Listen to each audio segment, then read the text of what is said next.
Hey guys, welcome to Wrestling Days and welcome to an excited Wrestling Days. I'm always pretty excited these days, and I think it's because Mattel have been announcing some fantastic new figures recently. The Alundra Blaze, literally blew my mind. We've had 2 Kurt Angles if you include the Epic Moments set.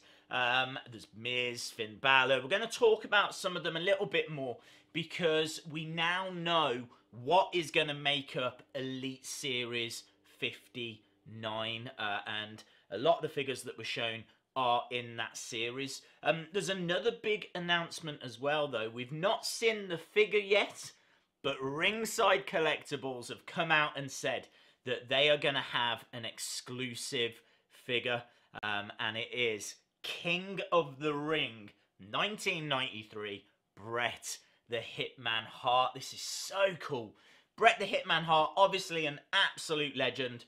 He won the King of the Ring tournament in 1993, and this figure is going to come with a robe, the crown, the scepter. Can't wait to see what the figure looks like, but it did get me thinking about why haven't Mattel released a King of the Ring Epic Moments set? Do you imagine that? Some little steps, and then you could have the throne. Maybe you could have, like, Doc Hendricks. Obviously, famously, Doc Hendricks was the one that was interviewing Stone Cold Steve Austin when Stone Cold uttered the Austin 316 line. Obviously, that went on to be on the front of t-shirts and everything. Very, very cool moment. That was King of the Ring. So you could have that moment, an Austin 316 Epic Moment set. We need it.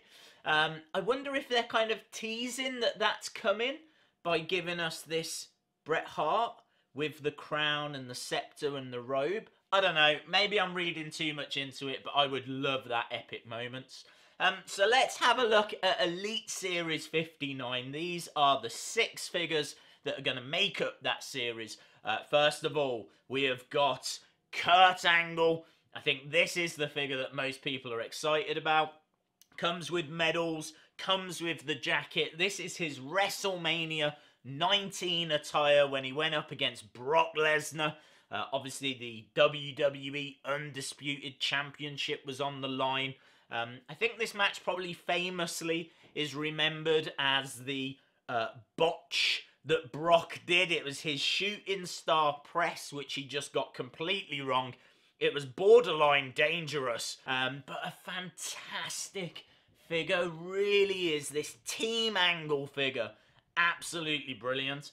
Next up, we've got Chad Gable and Jason Jordan. This is American Alpha. This is the attire that they wore when they defeated the Wyatt family for those Smackdown Live Tag Team Championships. You might be thinking, the Wyatt family? What, Luke Harper and Eric Rowan or Bray Wyatt? No, no, no. In 2016, it was Luke Harper and Randy Orton. Do you remember Randy Orton was in the Wyatt family for a short time? And then, obviously, he turned on the Wyatt family, on Bray Wyatt, and then we had the match and the feud at WrestleMania. So yeah, this is the attire that American Alpha were wearing.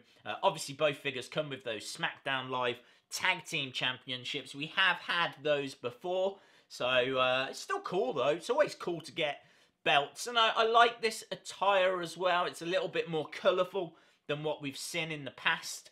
I have been critical in the past about the American Alpha ring attires because they've always wore quite bright costumes and attires, but Mattel seemed to release like grey and blue, and it's like, give us some colour. So we're finally getting something a little bit jazzier. Then we've got Zack Ryder, and this actually, I didn't realise, I did a bit of research, and this is his attire from the main event of Raw in 2016 on July 4th, Independence Day. And actually, at that show, it was Team USA versus the Multinational Alliance. Team USA was made up of the Big Show, Kane, Zack Ryder, Apollo Crews, Jack Swagger, Mark Henry, and the Dudley Boys. And then the multinational alliance was made up of Chris Jericho, Kevin Owens, Cesaro, Sami Zayn, Alberto Del Rio, Sheamus, and the Lucha Dragons. And amazingly, Team USA won. I personally would have thought that the multinational alliance would get the victory there. You know, you've got like Jericho, Owens, Sami Zayn, Cesaro. There's a lot of talent there. Also, this episode of Raw is the infamous food fight episode. Who threw the pie in Kevin Owens' face? We're still asking that question. I've not seen that answered. A lot of people think it might have been Chris Jericho. But yeah, I don't think we ever got an answer to that. But obviously, that's one of the great unsolved mysteries. Next up, we've got The Miz. This is his WrestleMania 33 attire. Spoke about this in another video. I think the face is really good on this. I think it suits this attire. I think that jacket is really smart as well. And then the final figure I want to talk about, I could only show a picture of this in a previous video because literally it got announced as I was uploading the video. I had to go back and add the picture, which is why I never spoke about it. Finn Balor, the Demon King. Look at this figure. Absolutely fantastic. This apparently was his attire for the first time that he showed it off on the main roster. This is his attire from when he was building up to his match against Seth Rollins for that Universal Championship at SummerSlam. It was the first Universal Championship match. And obviously Finn introduced Seth and the main roster crowd to the Demon King. And it's brilliant. I think this could be one of the best Finn Balor's because it's very detailed. It's got the writing all over the legs and everything. It's got the arm gauntlets, like the entrance gear, the headdress. It's got a fantastic back piece as well, which looks really, really smart. There is a lot going on with this Finn Balor, and not that there haven't been in previous ones, but I'm just saying this is right up there.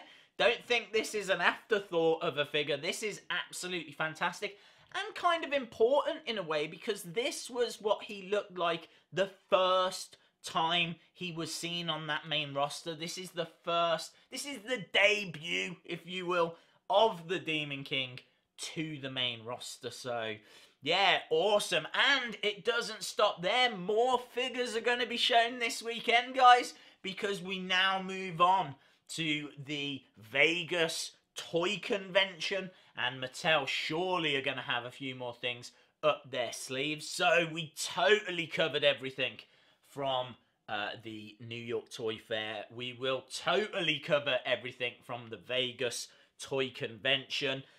If you're interested, make sure you hit that subscribe so you don't miss anything that is going to be shown or any of the latest news. If you enjoyed the video, give it a like and let me know your thoughts in the comments below. Awesome, guys. Thanks a lot for watching, and hopefully I'll see you again next time. Bye for now.